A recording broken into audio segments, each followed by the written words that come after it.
Hello மக்களே, வணக்கம்.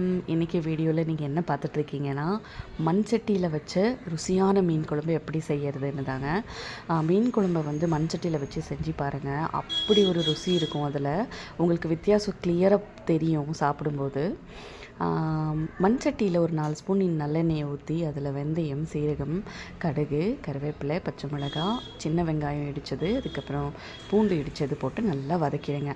வதக்கி அதில் மசாலா தூளுங்க சேர்த்துக்கோங்க. குழம்பு மிளகாய் தூள், மஞ்சள் தூள், தனியாத்தூள், உப்பு சேர்த்து வதக்கிட்டு புளி தண்ணி கரைச்சி வச்ச புளி தண்ணியிலேயே தக்காளி வேணுன்றவங்க 2 சின்ன தக்காளியும் சேர்த்து கரைச்சிக்கோங்க.